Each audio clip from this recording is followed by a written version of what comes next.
Good evening and welcome. This evening we are honored to have with us County Executive Barry Glassman, who will deliver his 5th annual State of the County Address. He will be speaking to us here in the council chambers and to the public thanks to live streaming on the county website by Harford Cable Network. Video will also be available on the county website as a part of this legislative address. Before we hear from County Executive, we have a brief video from the Glassman administration with highlights from his 4th year in office.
Together, we will help shape the future of advanced manufacturing right here in Harford County, Maryland.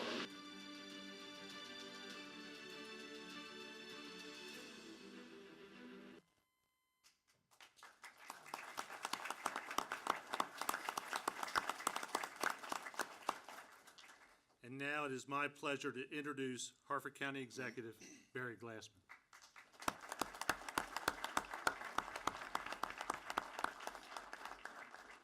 Thank you, Mr. President, members of the council. It is good to be with you this evening. Thank you for being such a great partner with my administration. Now, like any good politician, I am going to take credit for the weather today, all right? Can we say it was a beautiful day? It certainly was. I also like to thank, they're predicting snow next week, so I want to also thank my highway workers for keeping us all safe so far this winter. I am pleased to report that the state of Harford County is strong, and our amazing turnaround story continues and bodes well for the next term. You know, there's an old saying, you can't build on a weak foundation, but if you have a strong foundation, you can build anything on it. The best proof of this was last month when our AAA bond rating was reaffirmed by all 3 rating agencies, Moody's, Fitch, and S&P. And despite the naysayers, I am proud that every one of our bond sales has been less than 3%, even in a turbulent market. Our economy is growing, and we have made key investments in education, public safety, in the form of salary increases for our teachers, deputies, correctional officers, and our own county employees, plus the construction of the new middle high school at Harford, while at the same time restoring our fund balance. Our assessable base and home values have fully recovered from the depths of the Great Recession. Our base is up nearly 11% over its low point in 2014. This time, as opposed to the boom and bust of the past, I believe our real estate market is on a more stable and sustainable path, with the moderate increases averaging 2%. This is actually better for budgets of the county and our homeowners. I did see a couple of older folks this evening and veterans.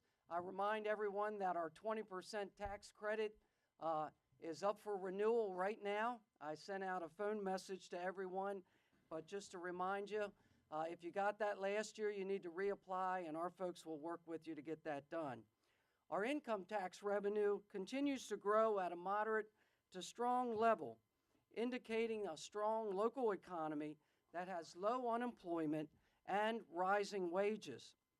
Our revenues a few years ago significantly were behind our expenditures.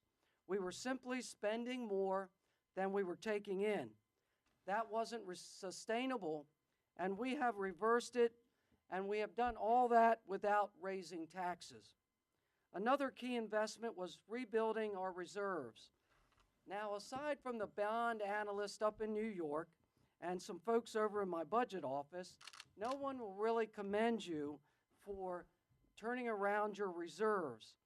But I can tell you that today, our reserves are more than doubled where they were when I came into office. A few months ago, these reserves helped us to fix a lot of road and bridge damages that we had during the storms, and we really didn't have to worry how we were going to pay for it or borrow money. We had the funds on hand. Lastly, on the financial front, I'm a follower of some old farmers' advice. When you find yourself in a hole, the first thing you got to do is stop digging. And we've done that. The county's debt nearly tripled in the 10 years between 2006 and 2015. I have changed that trajectory, and only twice in the last 20 years has the county paid off more debt than we've taken on. Both of those times were under my administration. It does require fiscal discipline, and someone has to say no, which is usually me, to nice-to-have projects, but not essential. So you can see why I am optimistic as we head into the next 4 years for our future. Let me update you quickly on some economic development projects that we have moving.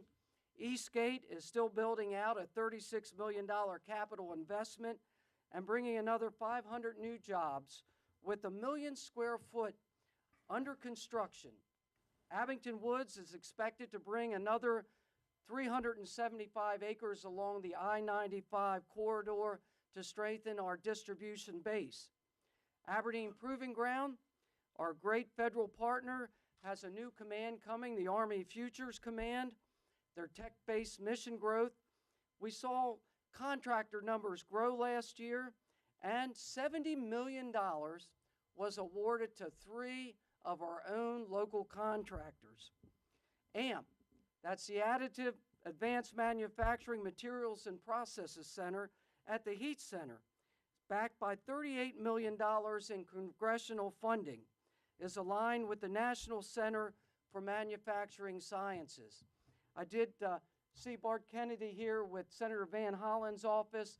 Senator Van Hollen was instrumental in getting $38 million here from the defense budget so that we can get the AMP up and running and the commercialization of APG technology all throughout Harford County.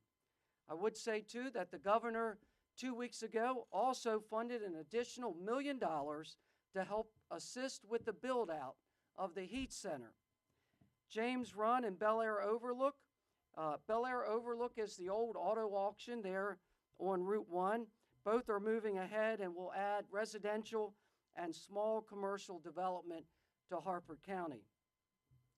Now, Dr. Basu, one of our local economists, says that Harford County is with a lot of other suburban counties where our renting cycle is kind of peaked, and hopefully all those young people, those renters, are ready to settle down, get married, and raise their families, and he sees a slight uptick in residential single-family home sales in Harford County and some of the other suburban counties in the state of Maryland.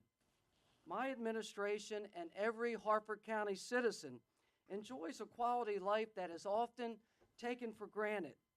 The foundations of all strong communities are laid through hard work and the tireless efforts of our employees, our public servants.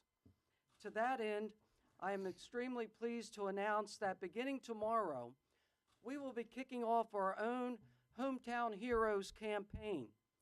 Hometown Heroes is a new down payment assistance program which will offer up to $5,000 towards closing costs for first-time homebuyers who are our first responders, employed by the Harford County Sheriff's Office, our correctional folks. I see a lot of my deputies, the sheriff's here too. For first-time homebuyers, employees of the school system, and of course our own county employees to be able to afford down payment so that we can get them into their first home here in Harford County.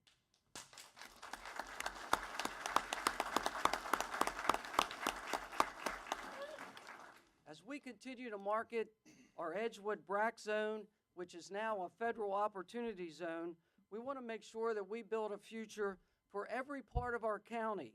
Every community deserves economic development and to move ahead.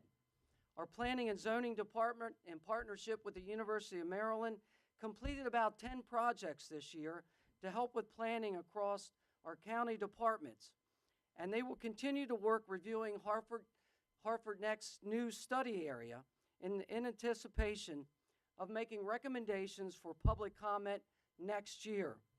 Additionally, I expect the final version of our green infrastructure plan to be out this spring, which will allow us to use advanced methodology for a more refined assessment of our highly valuable environmental areas.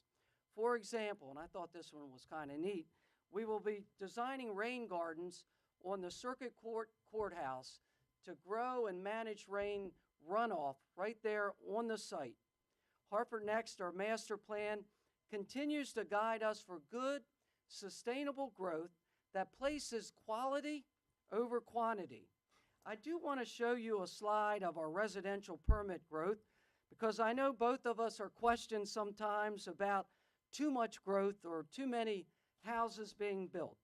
But as you can see, our residential growth has been modest at best since the Great Recession, and we still have room to do a little better. We are only doing about 700 permits in the single-family area, so we are primed to take off with some residential development, and I just want you to see that what you see sometimes is not reflected in the true numbers. Last year at this time, we launched the county's first EMS surge ambulance, and it has responded to nearly 1,700 calls for service, providing the EMS Foundation and volunteers with a true safety net. This in addition to the county funding close to $1 million of additional funds just to keep the EMS Foundation solvent. As the number of second and third due calls continue to increase, we will be staffing our second unit for deployment this spring to support our volunteer system and to ensure quality care for our citizens. As I mentioned a little bit earlier, we have dedicated close to all our ongoing new revenue to public safety and education. And Harford County has always funded our schools above the maintenance of effort. While for the most part, 50 cents on every tax dollar has gone to education, I know there are a lot of charts out there, but the one I watch closely is that we are 13 out of 24 in Maryland in local dollars that we put into our education system. This does not include the school resource officer program that we've funded through Sheriff Gaylor's department, and the new funding from the county over the past 4 years has surpassed state increases by 4 to 1 at approximately $22.6 million. Now, I know the school board is finally coming to terms with some difficult business decisions like we made in county government 4 years ago. And believe me, I know these decisions are tough. But being proactive on health care costs, pension, procurement reform does make a difference. For example, in county government over the last 4 years, we have saved more than $9 million in the procurement department alone. That makes money available for other priorities, such as the superintendent's proposed $10 million from the county next year. I do want to recognize my director, Karen Myers, who was recently awarded the Maryland Public Purchasing Association Manager of the Year.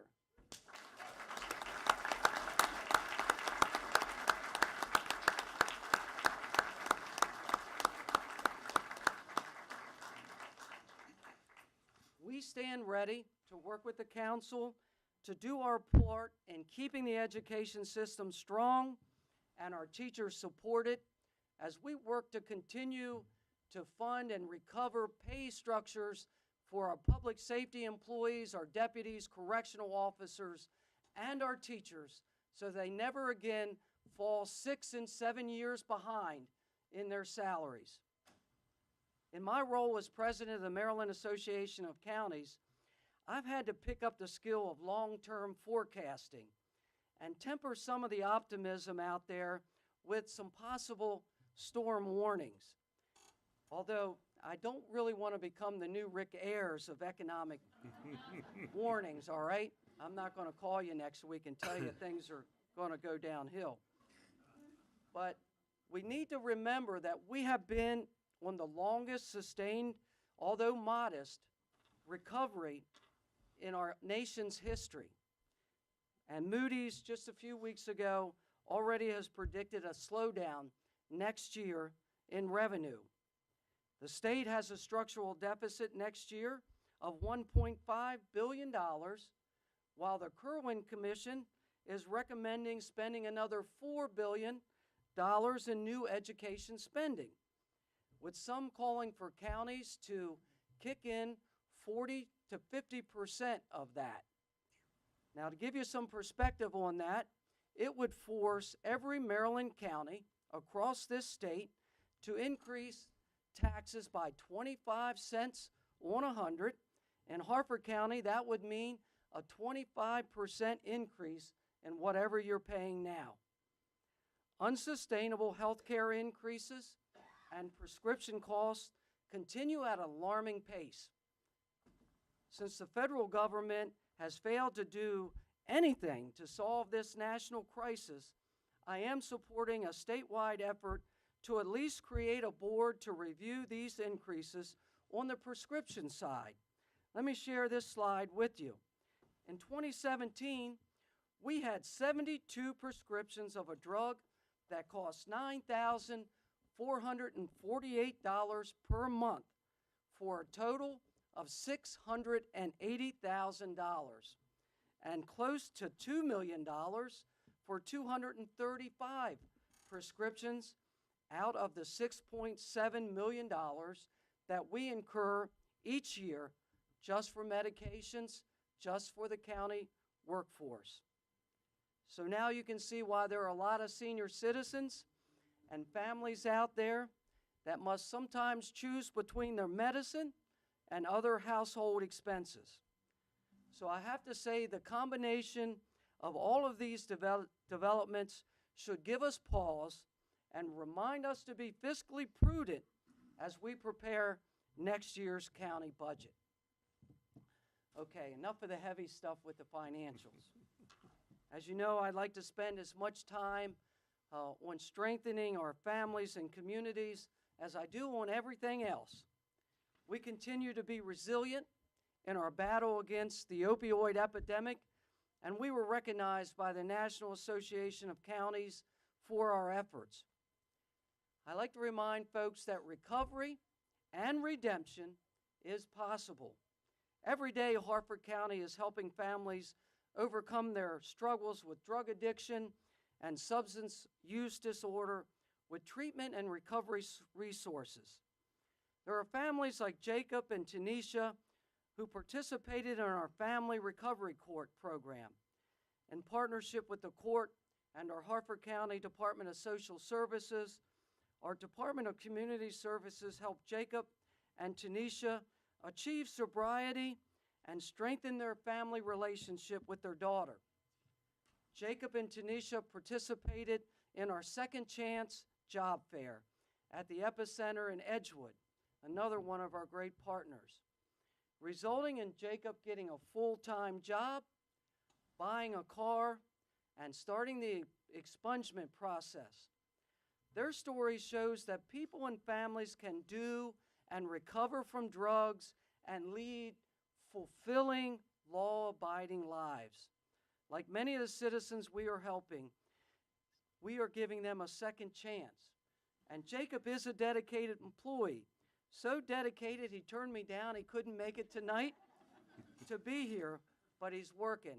And his wife and daughter have the flu, but they're watching tonight. Let's give them a hand.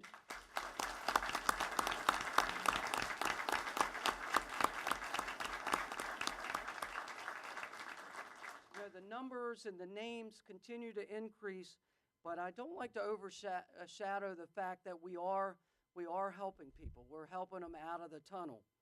And then there's Joe Ryan. Joe Ryan has been a dedicated employee for 45 years to helping people. 26 years as a sergeant with the Maryland State Police, and 19 years as the administrator of our own drug control policy. His efforts have helped Harford County achieve national acclaim and to be recognized throughout the state for our innovative prevention strategies and our progressive approaches to addiction and treatment. One of the greatest challenges of his career has been providing emergency guidance and support to families with a loved one struggling with addiction. Due to the opioid epidemic, the demand for his assistance has increased tenfold over the years. Through hundreds of presentations, programs, and one-on-one support, Joe Ryan has touched the lives of thousands of families in Harford County, and we're going to miss him. He's going to be leaving us and retiring. Joe, please stand and let us thank you again.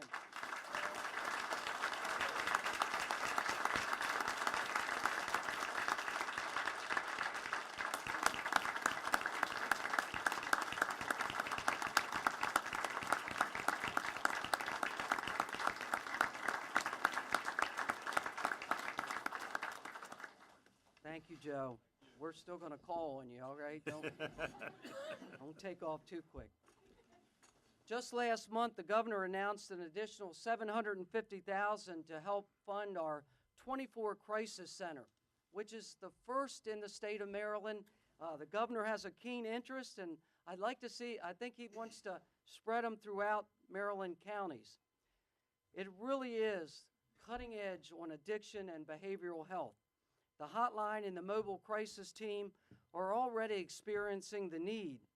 The depths of addiction, depression, or thoughts of suicide can strike at any time, night or day, but there's also a window of opportunity when the access to a caring professional and the right resources will save lives.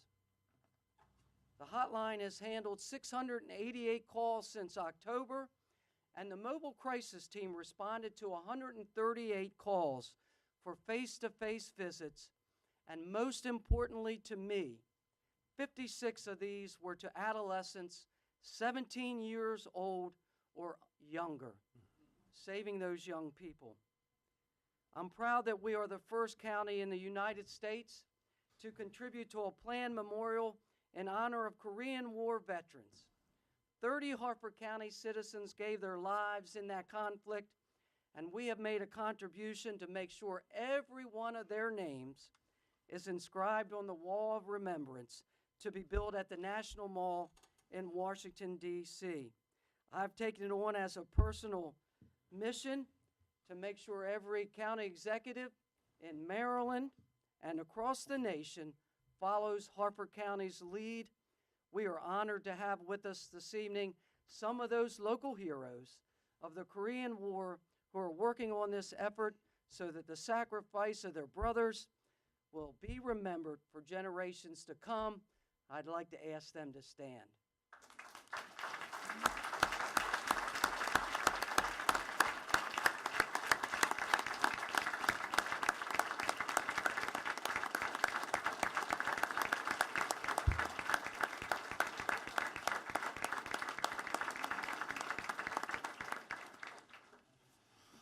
some stories they have to tell. Of course, Sam Fielder grabbed me. If you know Sam, he's hard to say no to, so we took care of that, and I was proud to do it. We just completed another Project Homeless Connect with the United Way and our Second Chance Job Fair. Whether it's through these programs or through our disability programs for employment, recreation, our Veterans Resource Fair, which was the biggest attendance that we've ever had. We had to give away a Harley to get them there, but listen, we'll do whatever we got to do. We are dedicated to those who need a hand up or just shown the way forward. And I tell you, I've got so many things I could report on, and I know I got to wrap this up. My staff does have a full printed version of everything we've done, but I'd like all my county employees to stand up. My staff, all county employees, stand up and let us thank you.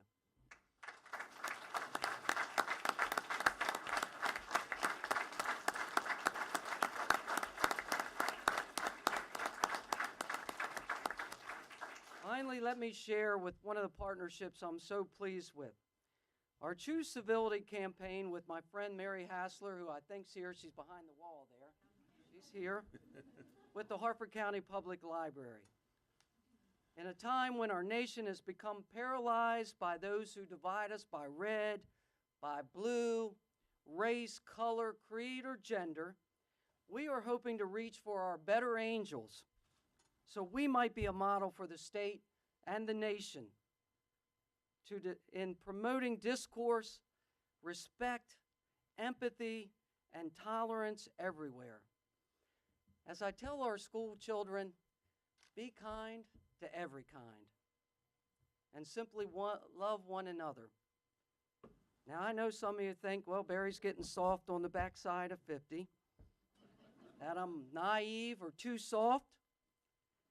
But over the last 4 years, I've been through the murder of our deputies, workplace violence, the opioid epidemic, along with the life loss and floods and blizzards.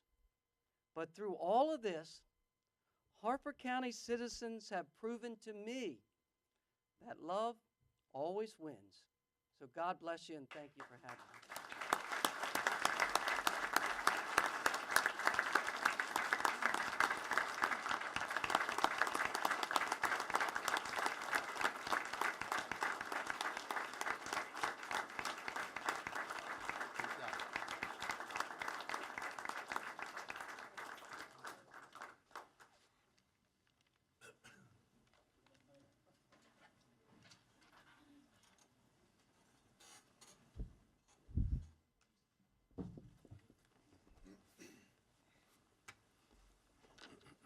Good evening, and welcome to the first legislative address of your newly elected Harford County Council.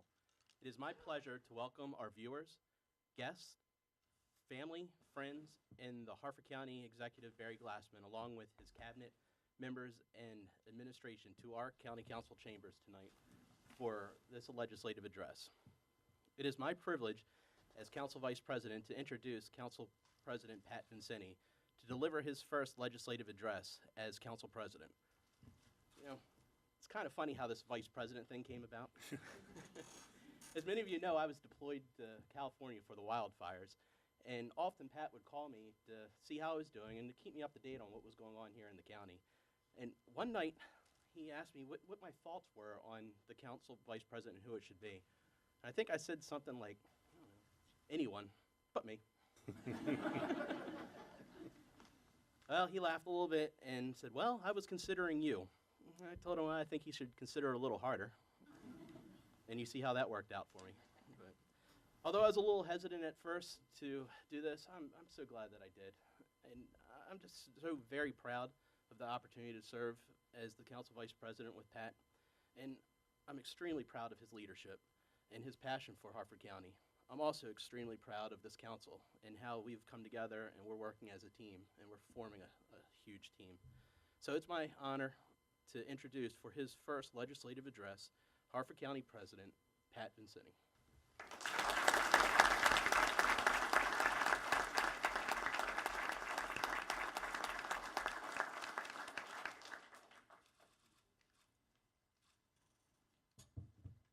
Thank you, Mr. Vice President, for your introduction and also for your service to Harford County. I'm extremely proud to be a member of this council along with all of you. County Executive Glassman, thank you for your dedication, leadership, and for your address this evening. We as a council look forward to a highly productive working relationship with you and your administration, and we are committed to working diligently to serve all of the citizens of Harford County. Good evening, council members, Mr. Boniface, directors, and fellow Harford Countyans. It's an honor and a pleasure to speak with you this evening. This being the start of a new 4-year term, as well as my first legislative address, I thought it would be beneficial for our citizens to briefly outline the principal duties and responsibilities of the Harford County Council. The primary purpose of this council is to serve as the legislative branch of government. This mandate is established in the Harford County Charter to provide a check and balance to the executive and administrative branches of county government. In addition to representing their individual districts, citizens, and the county at large, council members sit as the Board of Health, the Zoning Board of Appeals, as well as exercise the final approval authority on all legislation and fiscal appropriations.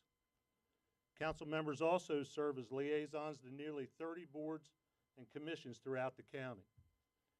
Our county is very fortunate to be represented by individuals from diverse backgrounds with a variety of life experiences, many of whom are lifelong residents of Harford County, while others have lived here for nearly 30 years. This provides council members with an in-depth knowledge of the county and a unique perspective regarding the districts that they represent. It's now my pleasure to recognize your county council members. Representing District E, Councilman Andre Johnson, serving in his first term. Mr. Johnson is a United States Army veteran with a background in housing, law enforcement, and has served our community and our children as a coach and mentor. District B, Councilman Joe Woods, with 10 years of prior experience on the council. Mr. Woods has a background in law enforcement and public safety, serving as the council liaison to the Maryland Association of Counties. Councilman Woods also currently serves as council vice president, and I appreciate that. District C, Councilman Anthony Giangiordano, serving in his first term through ownership of his business in Bel Air for over 25 years. Mr. Giangiordano has developed relationships with Harford County's business community and nonprofit organizations. District D, Councilman Chad Schroeds, with 12 years of council experience, brings knowledge and background in environmental and land use planning to the council. Mr. Schroeds remains active in preservation efforts throughout our rural communities. District E, Councilman Rob Wagner, brings 16 years of previous experience to the council. Mr. Wagner provides a first-hand understanding and experience of our agricultural and business communities, along with his institutional knowledge of the council and county. District F, Councilman Curtis Beulah. Serving in his second term, Mr. Beulah is a United States Army veteran, small business owner, and actively involved in our faith-based community and programs such as Hope for the Homeless Alliance. Like several of my council colleagues, I share in their experiences by being a lifelong Harford County resident, owning a small business, and actively involved in our local nonprofit community. My duty as council president is to lead this legislative body in a manner that promotes effective communication while incorporating the individual thoughts, concerns, and goals of council members into each piece of legislation we consider. A few of our priorities for the year include education, public safety, the ongoing opioid crisis, economic development, and land use. The most valuable resource in Harford County is our citizens, and particularly our next generation. Focusing on our youth helps to ensure the brightest tomorrow possible for all. This is why we remain committed to having more open dialogue with Superintendent Bolson, Harford County Public Schools, and the Board of Education in regard to their budgetary process. While the state continues to fall short of its intended funding levels, the Glassman administration and this council continue to make funding for education and our children's future a priority.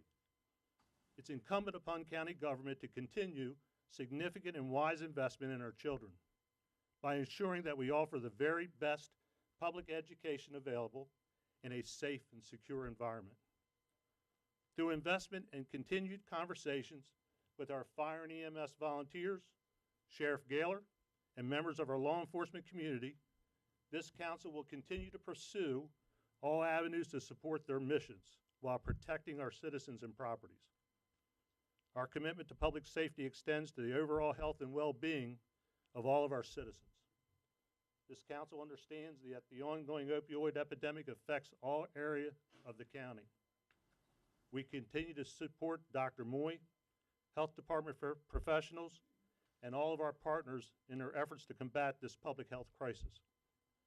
In addition to the numerous programs and resources sponsored by County Executive Glassman and our many dedicated public and private agencies, my colleagues and I support continuing comprehensive educational campaigns in our schools and at home to help deter self-destructive decisions at an early age.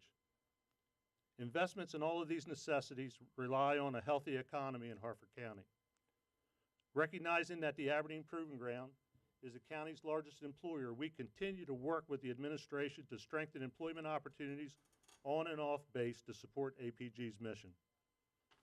We must also encourage public and private reinvestment and revitalization opportunities for Harford County, with a special emphasis on the Route 40 corridor. This can be accomplished by working together with the county executive and local stakeholders to explore new avenues and incentives to promote growth in the Route 40 communities. This council is committed to maintaining a balance between revitalization and development efforts while preserving our rural communities' agricultural heritage throughout the county. We recognize that every decision we make directly affects all citizens of Harford County and do not take this responsibility lightly. In closing, my council colleagues and I thank the citizens of Harford County for placing their trust and confidence in us to legislate on their behalf. This task would be much more difficult without our council staff, legislative aides, administrators, legal counsel, zoning board of appeals, and audit staff. We thank them for their dedication and commitment to serve the citizens of our county. Harford County truly is a great place to live, work, and raise a family. Thank you, and God bless this great county.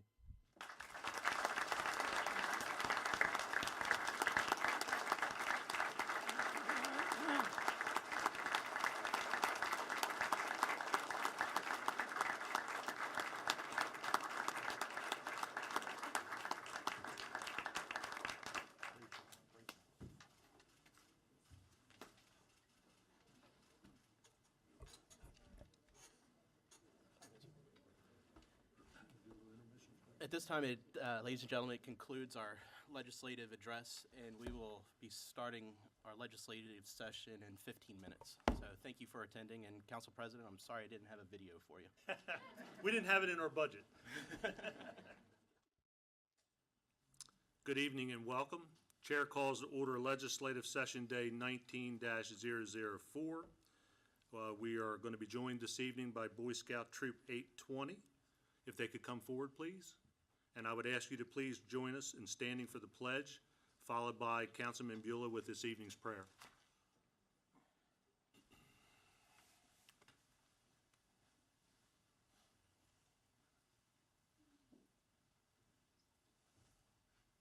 Whenever you're ready. Pledge allegiance to the flag of the United States of America and to the republic for which it stands, one nation, under God, indivisible, with liberty and justice for all. Thank you. Let us pray. Dear wise and loving Father, thank you for your many and abundant blessings. Thank you for life itself and for another opportunity together. Thank you for the courage to fulfill our calling and serve in ways that honor you. I pray for my colleagues and other elected officers, and I ask that you graciously grant them wisdom, courage, and the ability to work together in ways that honor you, and even in the face of wholesome disagreement. Thank you for all that you have done, continue to do. These blessings I humbly ask in your name. Amen. Amen.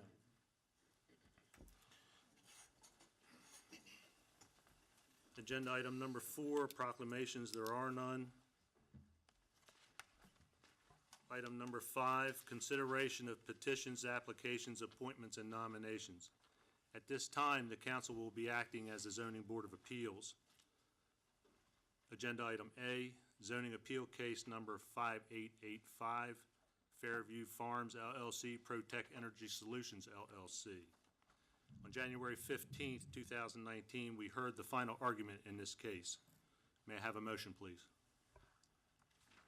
Yes, Council President.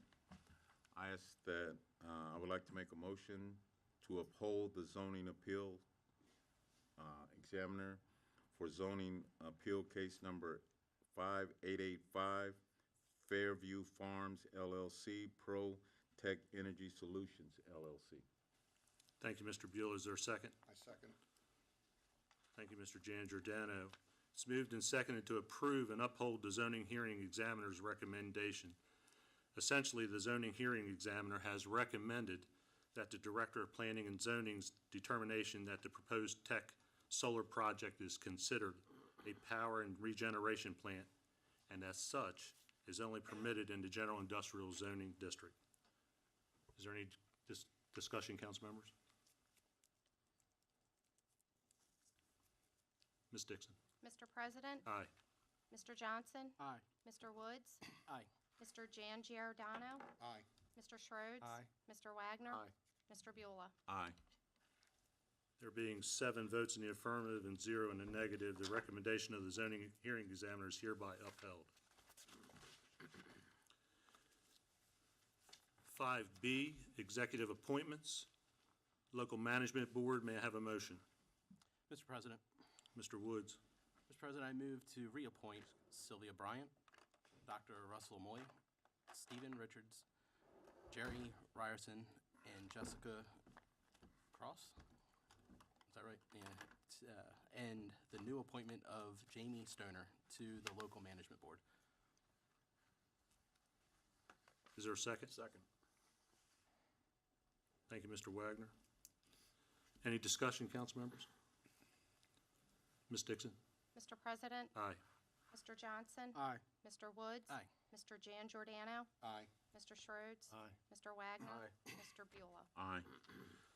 Thank you. With 7 votes in the affirmative and 0 in the negative, the reappointments of Sylvia Bryant, Dr. Russell Moy, Stephen Richards, Jerry Ryerson, and Jessica Kraus, and the new appointment of Jamie Stoner are hereby approved.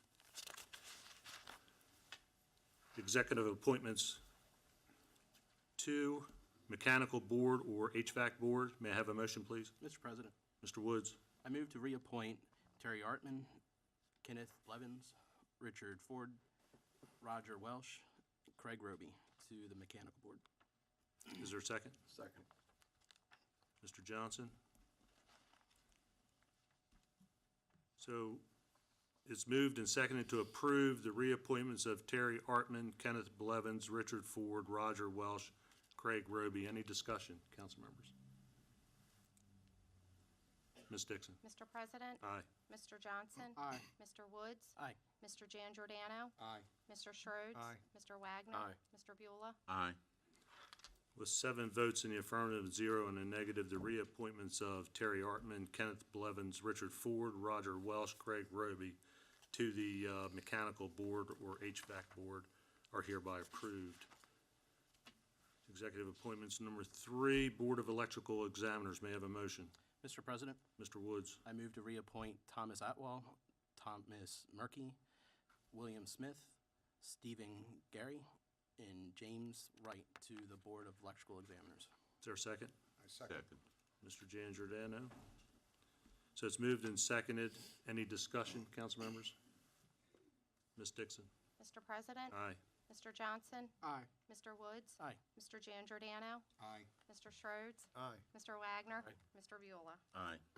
7 votes in the affirmative and 0 in the negative. The reappointments of Thomas Awald, Thomas Murky, William Smith, Stephen Gary, and James Wright are hereby approved to the Board of Electrical Examiners. Is anyone here?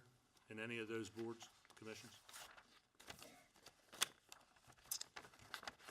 Number 6, special presentations. We have none. Number 7, approval of the minutes. Are there any corrections to the minutes? There being no corrections, the minutes stand approved. Agenda item number 8, introduction and consideration of resolutions. Item A, Resolution 002-19, Capital Program Changes Highway Fund. Mr. Vice President. Thank you, Mr. President.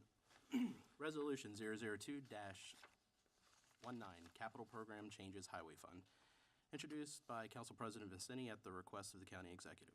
A resolution to approve certain changes to the County Capital Program as required by the County Council in Bill 09-10 to reflect changes to the county's FY 2019 capital program. Thank you.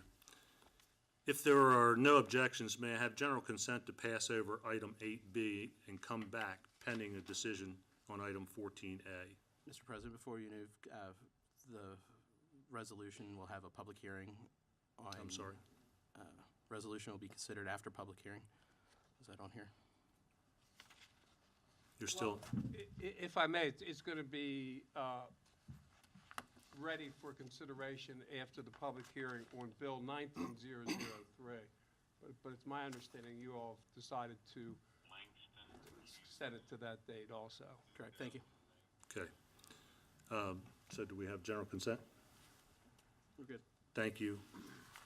Moving on to item number 9, introduction of bills. A, Mr. Woods. Thank you, Mr. President. Bill 19-003, Appropriation Highway Fund, Robinson Mill Road Bridge. Introduced by Council President Vincini at the request of the County Executive. An act to make an appropriation of funds to the Highway Fund from the available Highway Fund balance and to allow appropriation authority to accept additional federal funds to cover highway capital improvement expenses for fiscal year 2019, to transfer funds to the highway capital budget for estimated expenses incurred for the construction of the Robinson Mill Road Bridge number 154. Introduced, read, first time, order posted, and public hearing scheduled on March 5th, 2019 at 6:30 p.m. in these council chambers. Thank you, Mr. Woods. And item agenda B, or 9B, please. Thank you, Mr. President. Bill 19-004, Zoning Historic Preservation. Introduced by Council President Vincini at the request of the County Executive.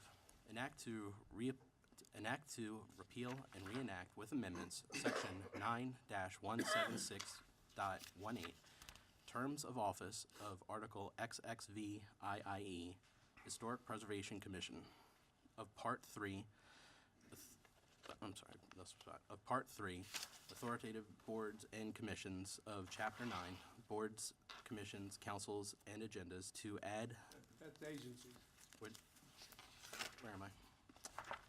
All right, boards, commissions, councils, and agencies, thank you, I see that now.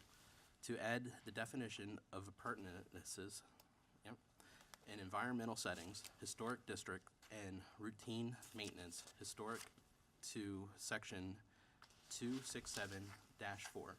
Definitions to delete the definition of historic area work permit from section 267-4. Definitions, and to repeal and reenact with amendments the definitions of certificate of appurtenances. Wow, why can't I say that? Exterior features, historic landmarks, historic sites, and historic structures or buildings of section 267-4. Definitions all of Article I, general provisions of Part 1, standards of Chapter 267, zoning, and to repeal and reenact with amendments Article XIII, general provisions for historic landmarks of Part 2, miscellaneous of Chapter 267, zoning, all of the Harford County Code as amended, to create staggered terms for members of the Historic Preservation Commission, and to set forth that a member shall continue to serve until a successor is appointed, to add a definition of appurtenance in environmental settings, historic district, and historic routine maintenance. To revise the definition of certificate of appropriateness, different word, or COA, historic exterior features, historic landmarks, historic site, and historic structures or buildings. To eliminate the definition of historic area work permit, to revise the purpose of the general provision for historic landmarks, to revise and restructure the maintenance of the historic landmark list, how a landmark is so designated, and the criteria and procedure for designation. To restructure the requirements for a certification of appropriateness and the procedure to apply for and obtain said certificate. To revise the buffer requirements related to new development within 500 feet of the designated historic landmark and generally related to historic landmarks and zoning. Introduced, read first time, order posted, and public hearing scheduled on March 5th, 2019 at 6:30 p.m. in these chambers. Thank you, Mr. Woods. Rough, wasn't it? You did just fine. You did just fine. Yeah, thank you. Agenda item number 10, introduction and consideration of amendments. We have none. Agenda item number 11, call for final reading of bills. We have none. Number 12, enrollment of bills. We have none. 13, unfinished business. We have none. At this time, I'd like to call Mr. Cornell Brown and Deborah Judd and Chris Morton up, please. New business 14A, Board of Education of Harford County, fiscal year 19 capital transfer request between projects. Good evening, Good Mr. evening. President, council members. Could you pull that mic just a little closer to you, please? Just want to make sure that Better? people at home can hear you, yes. We are coming before you this evening for a transfer between two capital projects for $485,000. Our board approved this transfer on January 22nd, and Mr. Brown and Mr. Morton will present any details related to this transfer before your approval this evening. Good evening. Thanks for having us here. During the construction of the three-phase youth benefit project, our mechanical subcontractor, Rommel Cranston, submitted a claim for a couple of reasons. The claim that they submitted was for a total of $1.4 million, and they alleged some inefficiencies due to redesign of a roof and due to the change in the construction schedule. After their submission of the claim, our team, under the direction of Mr. Morton here, reviewed and denied their allegations. As a result, they went and filed their claim in court, and in an effort to negotiate, we decided to mediate with the company. Upon mediation, we were able to get them to agree to a lesser settlement amount. At first, they would not come down to what we thought was reasonable. Our mediation resulted in them agreeing to about a $800,000, $900,000 settlement that we thought was still not due to them. So we continued in our discussions, and after briefing with our board, we were given some instruction to go back to the company, which we did, and we ended up successfully negotiating a settlement in the amount of $500,000, which we felt was fair and reasonable given the three-phase construction project. Mostly due to the fact that during the second phase of the project, our schedule slid a little bit, and they would do general terms and conditions. And also because we felt the need to settle so as not to deal with some uncertainties when we were to go to court and the litigation expenses.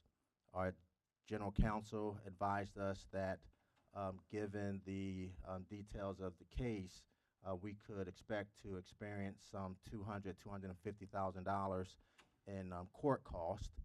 and then whatever the judgment would be if we were to go to court. So we were able to settle at a $500,000 amount, and we're here before the council to ask for approval for a transfer of $485,000 from the Bel Air Elementary School HVAC and Open Space Enclosure project. That project is near completion, and we very successfully received favorable bids when we went out on the street, and we have some funds available that will allow us to go ahead and settle with Ronald Cranston upon the council approval. Mr. Morton and I were here to answer any specific questions that you might have, and that concludes my opening statement. Mr. Morton, do you have anything to add? The only thing I'll add is, it was a 3.5-year, multi-phased, phased occupied, probably the most complex project that we've managed since the North Hartford Modernization Project.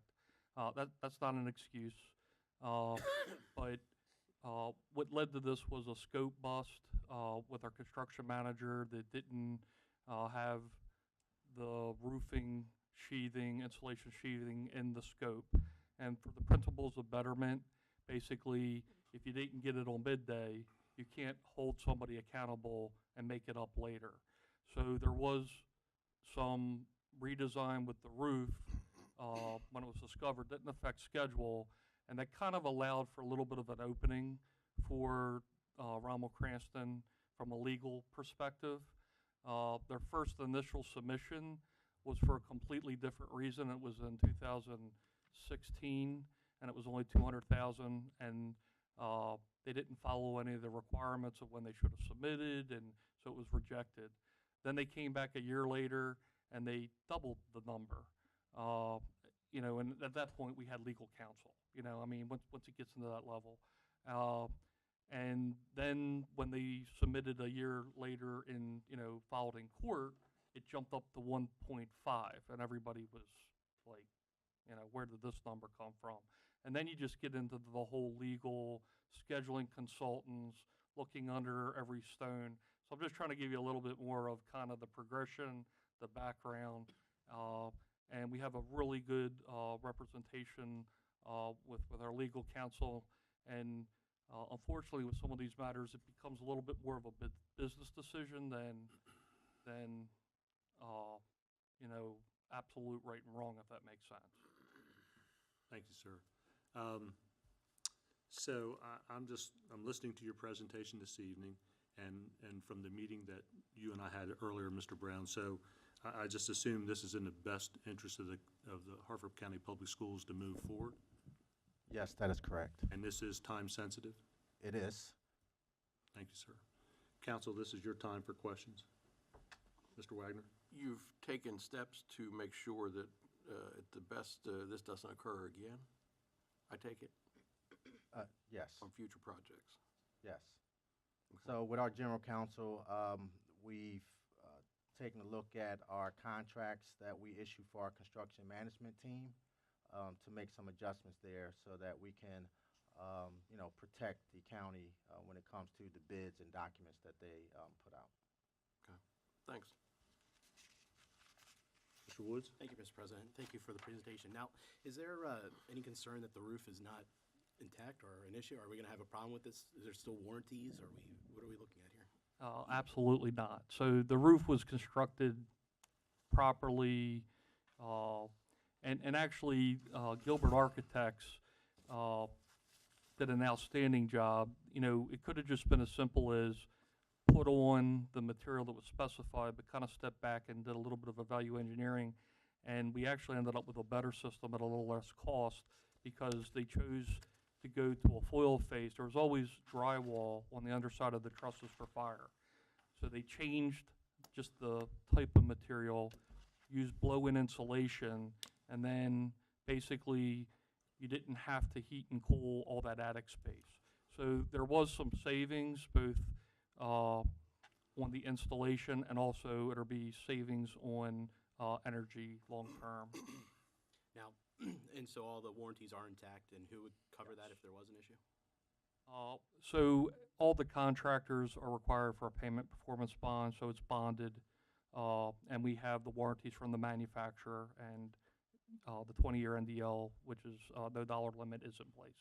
And finally, after, obviously, the council, we just approved the bond, $40 million recently. It includes a large chunk of use commitment. Is there any indication of how much the state commitment is, and has that payment been made to the school system, or when is that coming? Yes, so the first thing our finance office does is they bill the state first. The maximum allocation on this job was a little over 10 million. The job actually came in under the state maximum allocation, so we got a little less, and they hold some money in contingency. So we basically got $10.1 million from the state on this project, which is about, I guess, 20% overall. The whole project was about 50 million. Thank you. Anyone else? May I have a motion, please? Mr. President, Mr. Woods. I move to approve the school board's request. Have a second?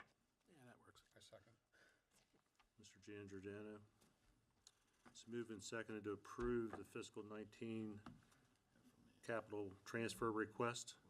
Any discussion? We've been through that. Ms. Dixon? Mr. President? Aye. Mr. Johnson? Aye. Mr. Woods? Aye. Mr. Giangiordano? Aye. Mr. Schroeds? Aye. Mr. Wagner? Aye. Mr. Beulah? Aye. 7 votes in the affirmative and 0 in the negative.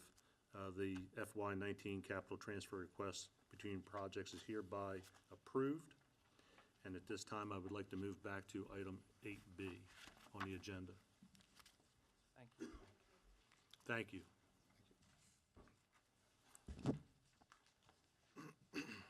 So agenda item 8B, Resolution 003-19, Capital Program Changes, Board of Education. Mr. Woods. Thank you, Mr. President. Resolution 003-19, Capital Program Changes, Board of Education, introduced by Council President Vincini at the request of the county executive. A resolution to approve certain changes to the county's capital program as required by County Council in Bill 09-10 to reflect changes to the county's FY 2019 capital program. And there is no public hearing required for this transfer. May I have a motion, please? Mr. President, Mr. Woods. I move to approve Resolution 003-19, Capital Program Changes, Board of Education. Do I have a second? Second. Mr. Beulah. It's moved and seconded to approve Resolution 003-19. Any discussion? Ms. Dixon? Mr. President? Aye. Mr. Johnson? Aye. Mr. Woods? Aye. Mr. Giangiordano? Aye. Mr. Schroeds? Aye. Mr. Wagner? Mr. Beulah? Aye. 7 votes in the affirmative and 0 in the negative. Resolution 003-19 is hereby approved. If I may have general consent to move on to item number 15, please.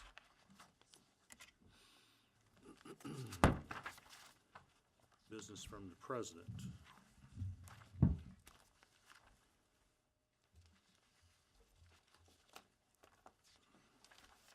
Last night, Councilman Woods and I had the opportunity to attend the Harford County Public Schools budget hearing, and it was extremely well attended with over 200 in attendance. All of the speakers were extremely passionate and concerned over the proposed position cuts. One young man, Christian Walker, stood up and just did an outstanding job representing the students and everyone concerned. I believe it was from C. Milton Wright High School. And it was just, I think, good for us to sit and listen to what they had to say, even though we had no involvement there at all. It just is very informative for us. And then recently, I had the opportunity to meet with both Dr. Moy and others from the Harford County Health Department and Ms. Kelly Jar, from the Executive Director, and Councilman Wagner to discuss workforce development and financial stability and operating procedures. So we're going to kind of move forward with them along with the administration. And again, just gained a lot more information about the Health Department and HCN. So we're looking forward to that in the future. Councilman Woods also set up a meeting with Falston's PTA leadership last week, I think it was. And they also were here to express their thoughts and concerns regarding Harford County Public Schools. It was, I think, an excellent meeting as well, and I'm sure that Councilman Woods would elaborate on that when he speaks. Since our last council meeting, we've attended several important events. January the 18th, we traveled to Glen Burnie for the 31st annual Dr. Martin Luther King Jr. Foundation Awards Dinner. And we were there to support our own Miss Patricia Cole. There was a large attendance from Harford County supporters for her, and she was recognized, and we congratulate her as the Alan Hilliard Civil Rights Award recipient. The evening was emceed by Mr. Carl Snowden, and he did an outstanding job as well. And the last thing he did was introduce his mother, and she was there at the age of 103. And I mean, it was just amazing to see her. And then this past Saturday, I had the opportunity to join county executive, and the county executive was at Glen Burnie as well, and so was Mary Ann Lasante. I don't want to leave them out. But this Saturday, the county executive and myself had an opportunity to attend the 2019 Langston Hughes Youth Oratorical Contest held at the Opera House in Havre de Grace. And there were 6 recipients there, and 3 from middle schools in Harford County, 3 from Harford County high schools, all of them just outstanding. And I know that Councilman Beulah will elaborate on that when he speaks. And then Saturday evening, we had an opportunity to attend Jarrettsville Volunteers Fire Company's banquet. And I know that Councilman Schroeds is going to elaborate on that, but I just need to give a shout out to Mr. Jim Bear for his 50 years of service, and Dixie Grimmel for her 70 years of service, and Anna Tipton for her 70 years of service. And with that, I'll turn it over to Mr. Johnson. Mr. President, I don't have anything tonight. Mr. Woods. Thank you, Mr. President. I hope you're feeling a lot better. I have a little bit more to report on than I normally do, so because it's been a pretty busy, as the Council President said, pretty busy last few weeks. I would like to thank the members of the Falston Area PTA for coming out, and also the Council President and Ms. Mumby from the County Executive's Office. I think it was a great discussion. I think people learned a lot. I think there's a lot of information given out that was needed. And I'm hoping that we continue to do that in future years. I'd like to be able to offer that again and continue that. I really do think that worked well. Also, as Council President explained, we did attend the board meeting last night, and very well attended. I think the school board, I think they did, there's members of the school board here, by the way, as I look up. I think you guys handled that very well and presented well. So thank you for doing that. And I think people had an excellent opportunity to be heard. And the Council President and I were able to report back to the council on what we experienced and heard, which I think was very good for us. Also in attendance was both Mr. Johnson's aide and Mr. Beulah's aide. So council was heavily represented there last night. I think it went well. Council as the public safety liaison, I kind of feel obligated to not just represent the council or the public safety entities to us, but also the council to the public safety entities. And I often feel that if there's a large-scale event or something out of the ordinary, I'll represent us to those. I'll go to those scenes, or if I'm not already there with Falston or the county TRT. But mainly I'll report back to you and let you know what's happening and what I've known, especially if it's something in your district, so I can get the word out to you quicker. And if there's help needed from each of you in that district, we can work together and coordinate. Since I started doing that this year, we've had 2 events that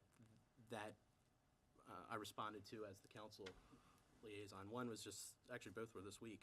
One was this weekend when a fire in Abington off of Stephanie Road, luckily both calls went out and they came back being much better than they were alerted as. One went out, I called the council president about 4 o'clock or between 4 and 5 in the morning, told him I was going to a fire where 2 of our firefighters called Mayday, called for help over the radio. They fell through the through the floor into the basement. Luckily, they were rescued from the basement in a very quick amount of time and received no injuries. So it could have turned out a lot worse. But I want to thank the council president for saying, I'll come with you. And he met me on the side of the road and we went in together to show support for our fire service. Last night, same type of scenario. I got the page that one of our deputies was in an accident, which ended up not being the case at all. So luckily it worked out well. But regardless, we want you to know that the council's being represented out there, and we want our first responders to know that this council cares, understands, and we're here for them as well as the administration. So, as I said, any future events like that in your districts, and I'm there, I'll make sure you're notified, and we'll be a strong council together with it.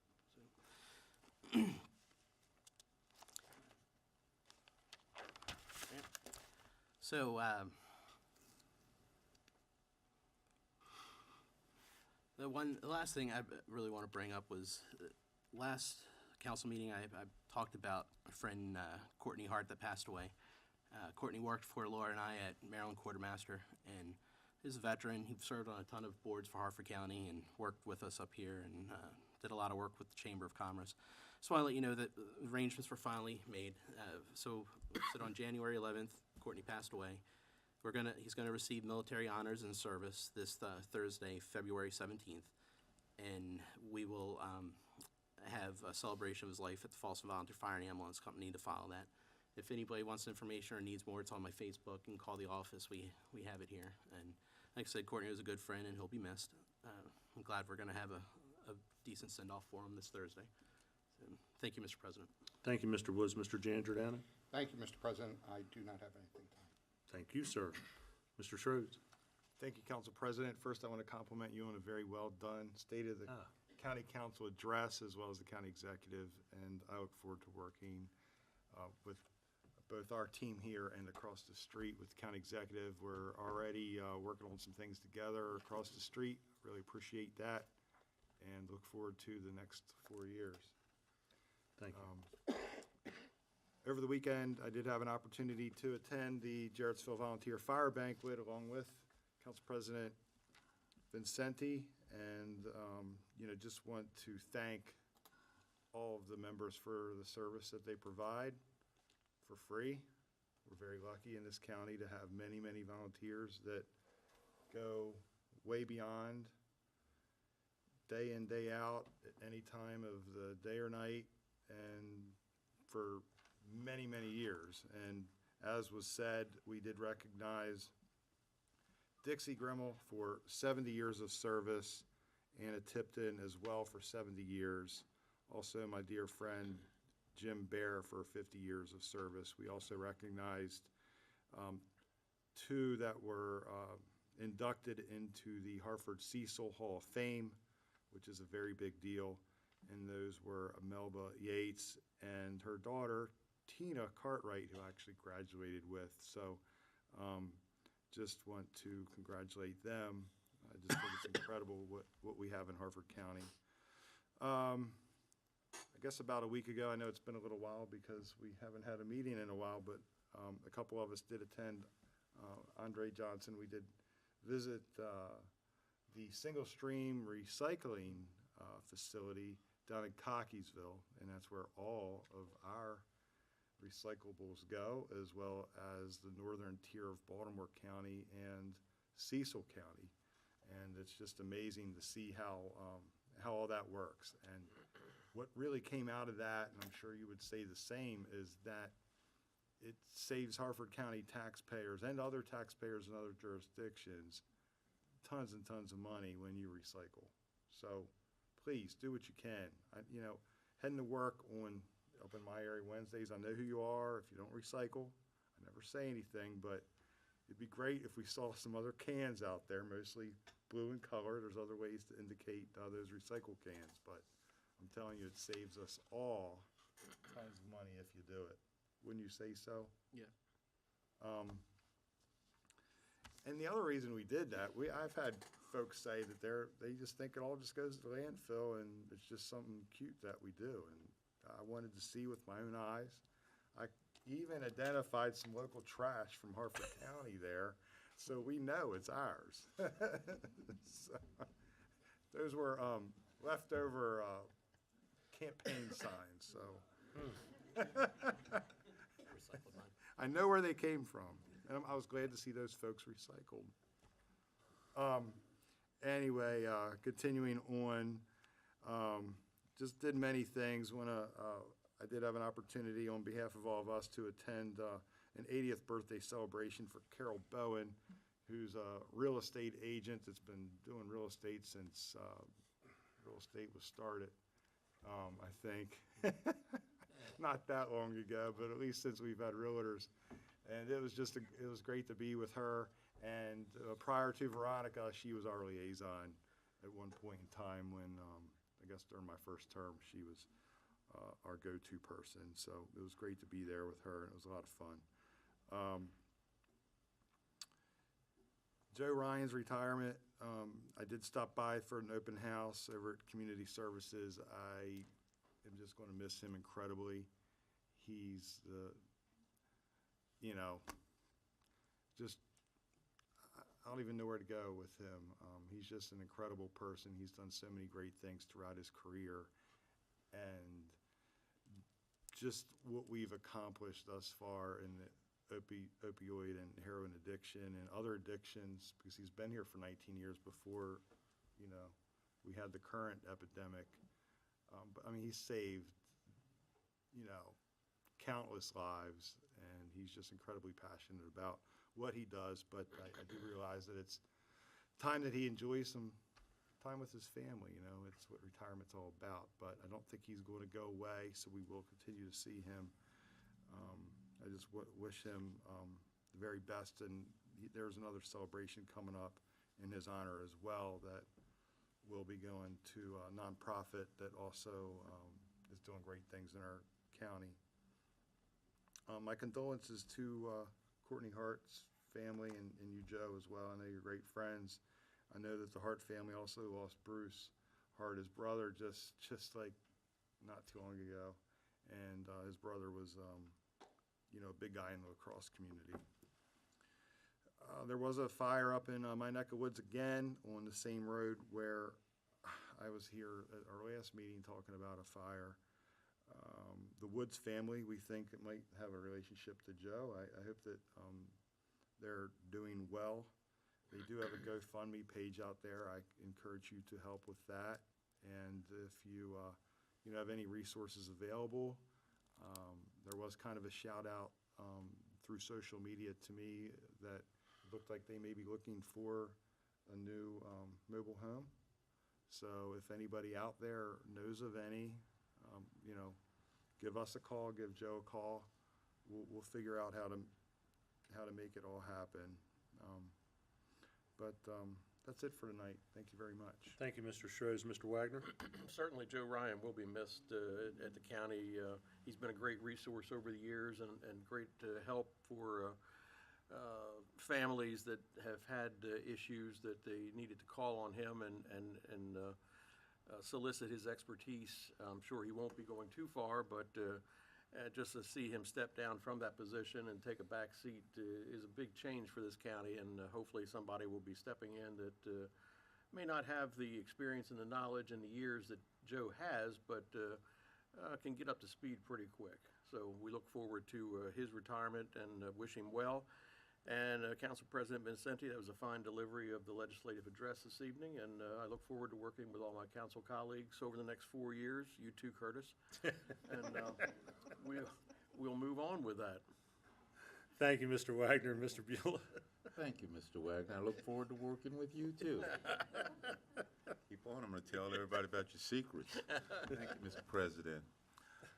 First of all, I would like to say that I'm happy to be back. For those of you who don't know, Jean and I decided to take our overdue vacation for the last couple of weeks to visit our family in Texas and 5 of our 8 grandkids and 3 of our children. It was a great time.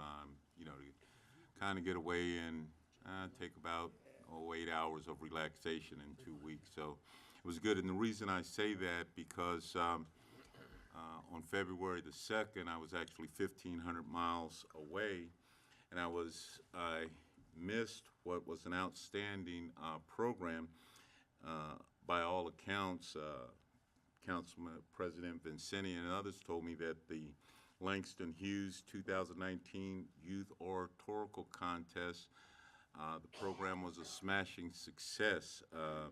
The theme was Continue to Dream, and all the contestants just did an outstanding job. You had a performance by the Mount Zion Youth Choir. It was great, I understood, and poetry, and everything was just great. And well, yes, I'm sorry I missed it, but you know, 2-year-old, 4-year-old, and 5-year-old granddaughters, well, you know, sorry I missed it, but yeah, it is what it is. But I'd like to congratulate Ms. Patricia Cole and all the members of the Havre de Grace Colored School Foundation and the Opera House in Havre de Grace for a job well done. And thank you, and it was just great. Thank you, Mr. President. Thank you, Mr. Beulah. Agenda item number 17, comments and input from attending citizens. Ms. Diskin, do we have anyone signed up? Yes, Mr. President, we have 8 this evening. All right.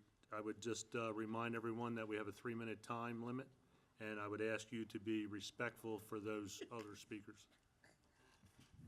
Ms. Dixon. Dr. Jerringer, followed by Chaz Hagan.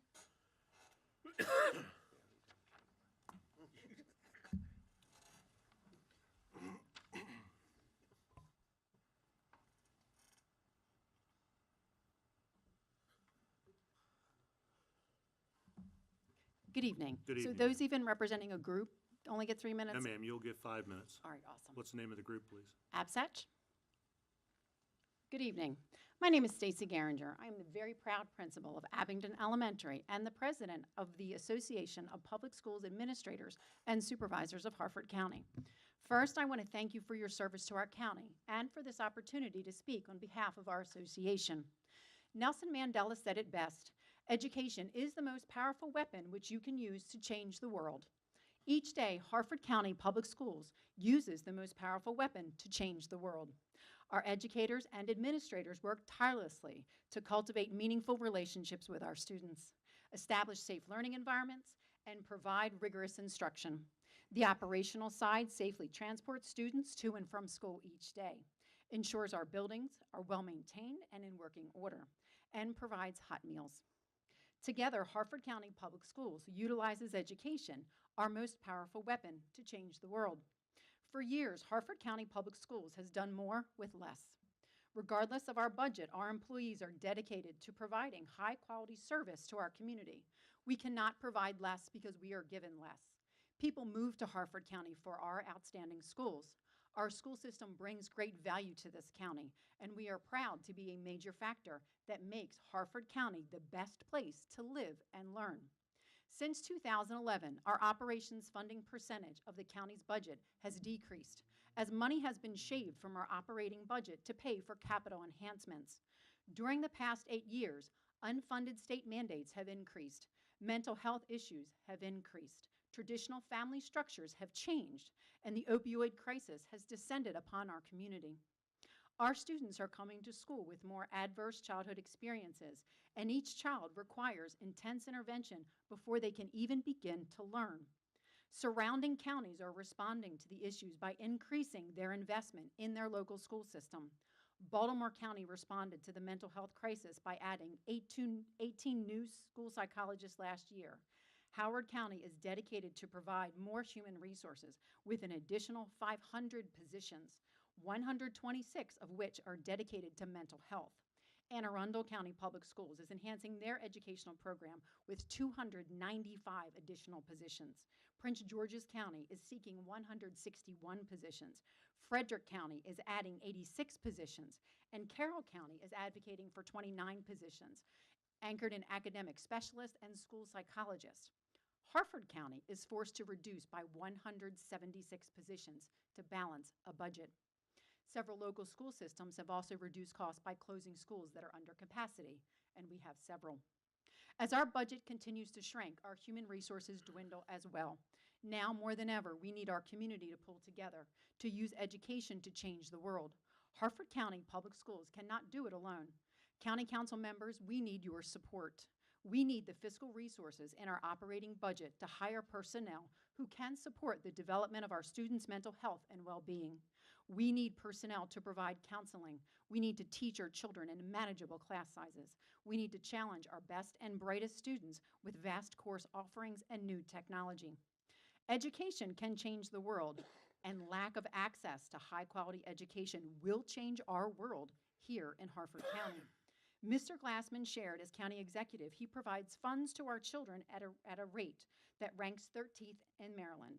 He celebrates our county's AAA bond rating, which requires $28.5 million in the fund balance. Currently, Harford County has 4 times that amount, over $115 million in the fund balance, which illustrates the consistent revenue our children have been denied. 13th in the state. Have you ever wanted to be 13th? As elected county council members, you represent our community. Now is the time to put our children first, or at the very least in the top 10 in the state per pupil allocation.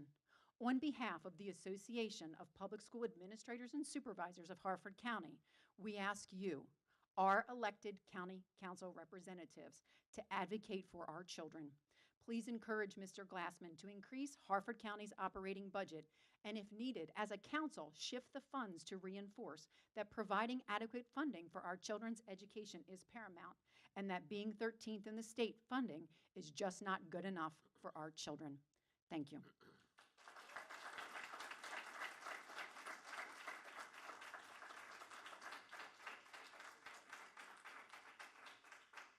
Thank you, ma'am. Good evening, sir. Good evening, gentlemen. Good to see you. Council President Vincente, council members. I know many of you. Councilman Wagner, your son went to my school. Councilman Beulah and President Vincente, we graduated from the Harford Leadership Academy together. And Councilman Schroeds and I had dinner together tonight. Well, actually, we were at the same Chick-fil-A, so I don't know if that really counts as dinner tonight.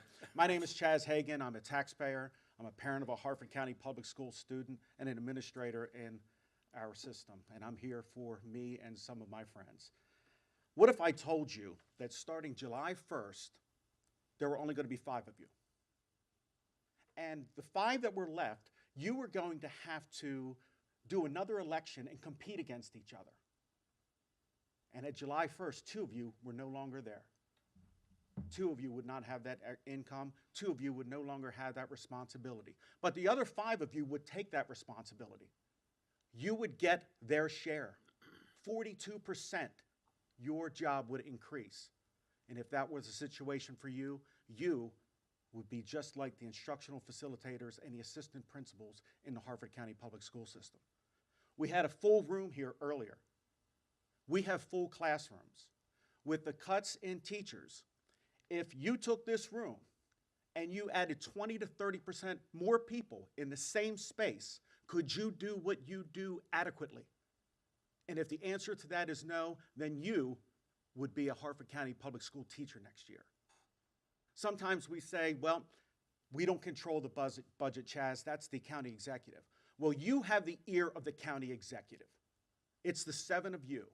The constituents have your ear, and I think I know what they're saying in it.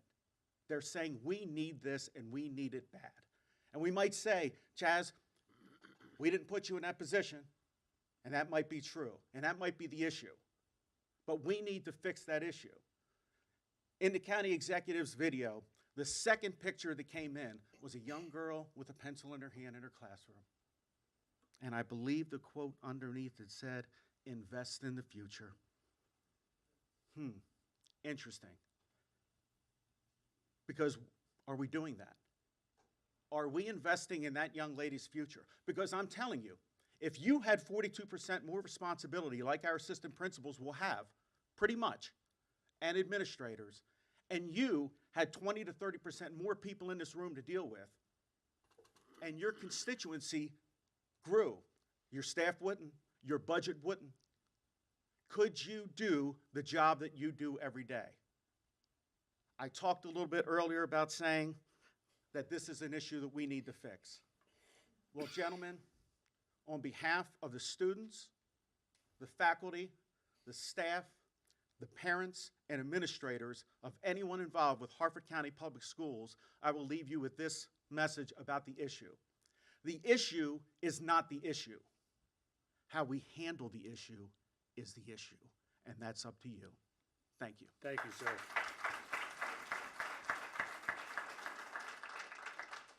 Ryan Blosser, followed by Colonel Richard Dean.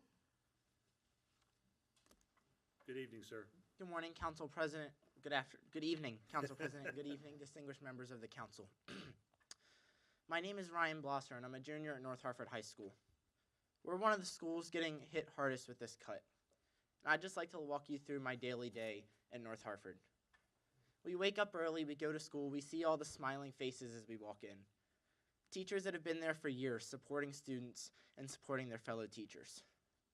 We go into classes of 25, 26, 27, maybe more students. And not all of those classes are easy. Sometimes we have a problem class.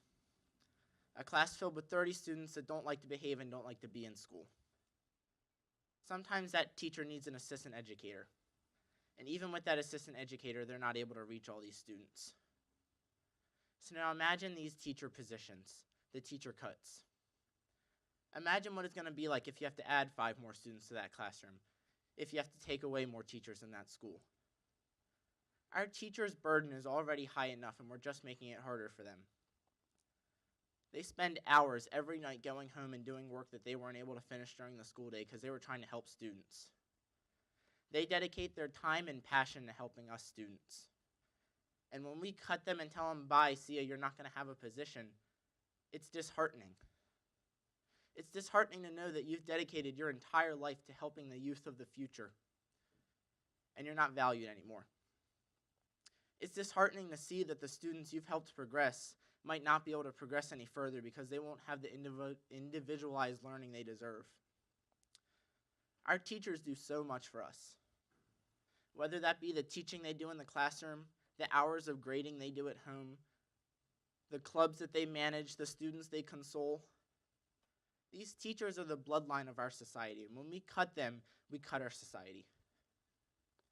It's been said that our education system is the reason why people move to this county. So if we cut our education system, if we cut the value of the education these students will be receiving, people won't come here anymore. The leaders of the future won't come to Harford County to get their education anymore. We already have trouble hiring new teachers, and these cuts just makes a point that in this county, education is not valued at the rate that it should be. That our education is not as important as it should be. I beg you, council members, to speak to the county executive. Let him know the troubles in our school system, the years of cuts, the moral degrading of teachers, the fact that there are students and teachers that don't like to come to school because they feel overpressured, teachers that feel they can't do their job because they're not given the resources they deserve. I ask you, put yourself in a teacher's shoes and see why this cut is so detrimental. See why these positions are needed, and see why we need to fully fund our education system. Thank you. Thank you, sir.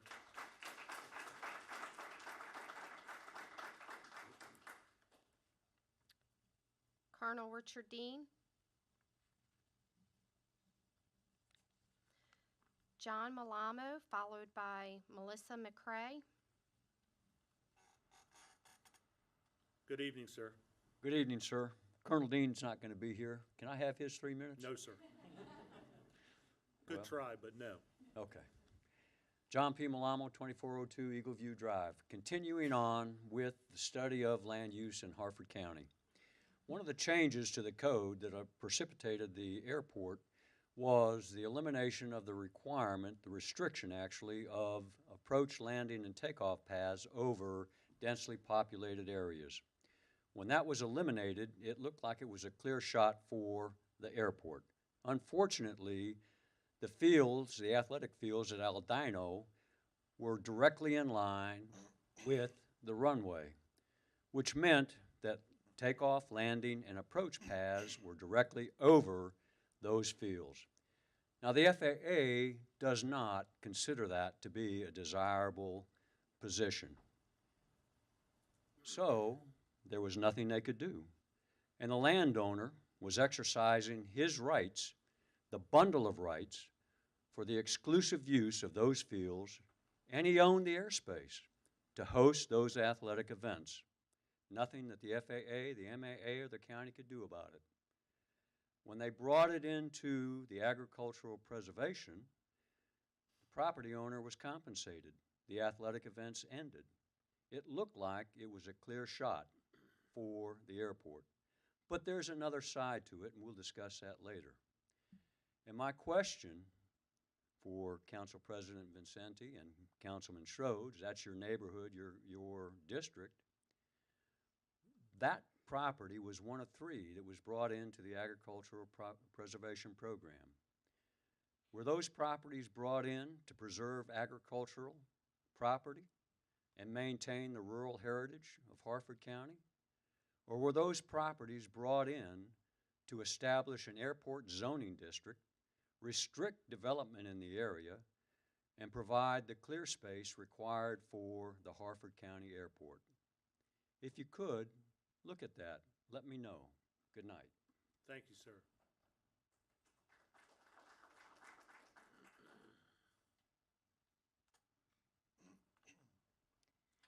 Good evening. Good evening. My name is Melissa McCrae, and I am here to support the teachers and students of Harford County Public Schools by strongly encouraging you to fully fund the education budget. 1 month ago, I started a petition urging local lawmakers to make education a priority in this county. Within 24 hours, the petition had over 1,500 signatures. Currently, over 6,700 citizens of Harford County have signed, and that number grows daily. Over the past decade, Harford County Public Schools has seen a decline in support on both a state and local level. I fully agree that state funding is lacking, and past decisions made by the leaders of our school system have contributed to the predicament facing our schools. However, as leaders of this county, it is your responsibility to do everything in your power to assure fair funding at the local level. Over the past 6 years, over 400 jobs have been cut from HCPS. School principals have already been asked to cut 10% of their operating budget. The superintendent has proposed a budget that would require the additional loss of 150 teachers and 26 administrators. This will lead to some of the highest student-to-teacher ratios in the state, in a county where teachers can already choose to cross over any border, including Cecil County, and receive more money. This is not acceptable. My hope is that, after hearing from the public last night, the Board of Education will increase the budget request to reduce the loss of teachers and administration. Please show that a quality school system is a priority to you as well, and fully fund the requested education budget. Over 6,700 of your constituents are telling you that the school system is a priority. Please do your part to ensure that Harford County Public Schools can provide an exceptional education for the students in this county. Thank you. Thank you, ma'am.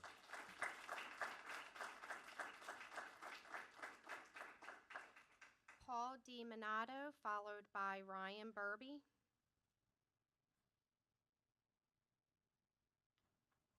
Good evening, sir. Good evening, Council President. Good evening, council members. My name is Paul DiMinato, 1302 Georgetown Drive. I'm a husband of a school teacher. She makes me follow instructions. So, County Executive Glassman stated, as an accomplishment, record level of investment in education by his administration. That's true, and we really appreciate the support we have been given over the past 4 years.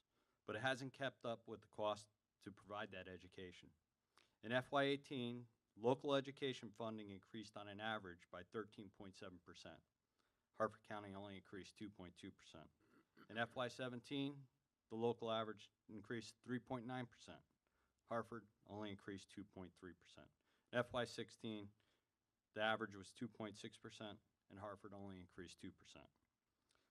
We have record class sizes across the board. We're worst in the state. We have schools with heating and water pipe breakdowns over this last polar vortex. My wife's classroom was one of them. They were running around with portable heaters. Bottom line, in the state, per pupil funding, we are off the average by almost $2,000 per student. If you multiply that out by our student population, it's $75 million. Yes, it's one of those charts that county executive didn't like and he didn't show.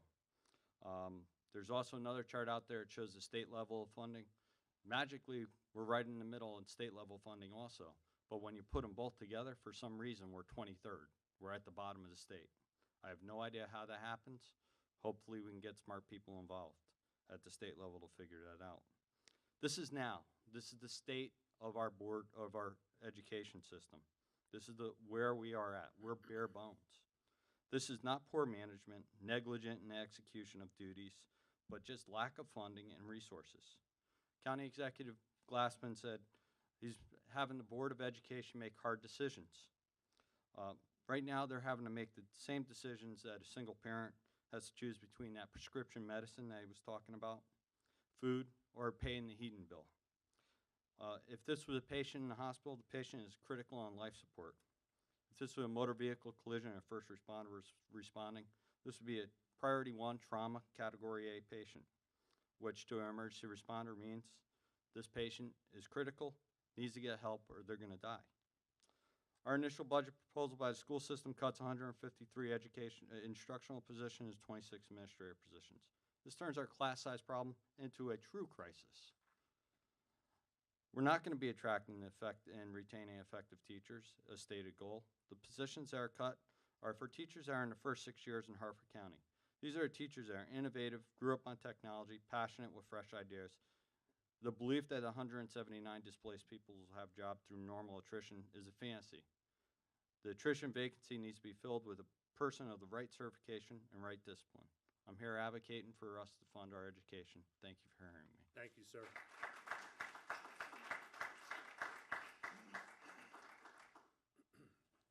Good evening, Mr. Burby.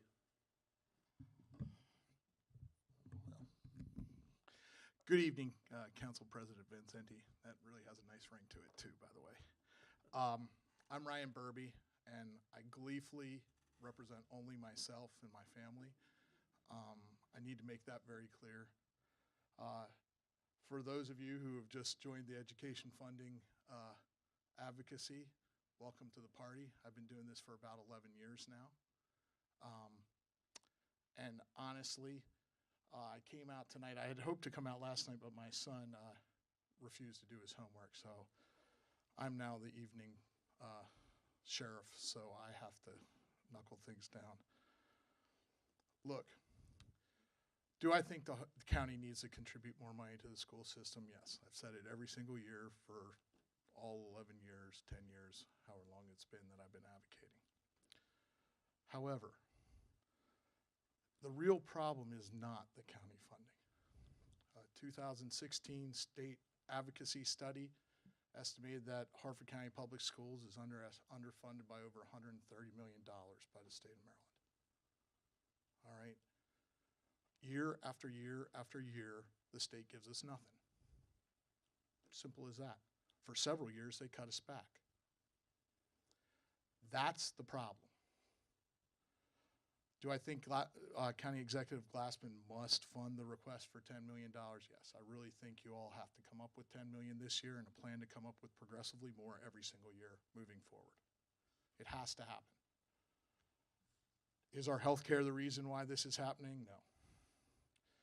The reason why these things are happening is because for years we have maintained an inequitable staffing model, which doesn't account for metrics. Every single school system in the state, if not the nation, sets up staffing metrics that create staffing proportional to funding and enrollment. What does that mean? That means that all the schools that are getting hit the hardest for all this time have had disproportional staffing compared to the funding and the enrollment. And it's jarring for them, and I'm sorry for that. My school's losing 2 positions. Why? Because we haven't had disproportional staffing to our enrollment and funding. Again, does funding have to come up? Does the county have to provide more? Yes. But honestly, in order for us to get to an equitable system, cuts have to be made. And we've been calling for staffing metrics for years and years and years and years. Look, prudence dictates that we got to move forward, and we've got to find funding streams to fund increases in the future, and you've got to move forward as the state moves forward. But what you really need to do now is you need to band together with the rest of us, and you go down to the state, and you need to make sure that the folks that are elected at a state level start to bring home some money. I can explain why the funding formula discounts us so badly. If anyone wants to know privately, it will take a lot longer than 3 minutes. You know, and the other thing I think it's important to cut through is no one is anticipated to lose their job, all right? Folks are going to get reassigned, and they may get reassigned to a place that they didn't anticipate they were going to be reassigned. When I was asked where I wanted to teach when I left being president of the union, I said Aberdeen Middle School. And they asked me where else? I said, well, I want to stay in my hometown, so send me to Alt Ed if I can't go there. We need to be realistic, and we need to support the superintendent. We cannot undermine him by trying to say that somehow he hasn't created the most rational, responsible budget that we've had since Jackie Haas died. And that's the honest to God truth. And so I'm the biggest education advocate and funding advocate you'll ever meet in Harford County. But we have to go after the funding where it stands, and that's the state. Thank you for your time. Thank you, Mr. Burbidge. Mr. Woods? Thank you, Mr. President. I wanted to bring up also, I guess it's a good time to bring this up. The MSEA is having a rally or a march, if you want to call it, in Annapolis on March 11th. And they've asked me to, if I would put that out. Our teachers union also is a big sponsor of it. We're going to put together a large group of people to go down and fight for more funding for the schools. If anybody wants more information or how to sign up to go and help with that march for our schools, the website is marchforoursschools.com, and you can RSVP to go there. I'll be down there. I'm sure many of the teachers from up here and members of the union will be there as well. So thank you, Mr. President. Thank you, Mr. Woods. Anyone else? There is no one else, Mr. President. With no one else signed up, this meeting is adjourned.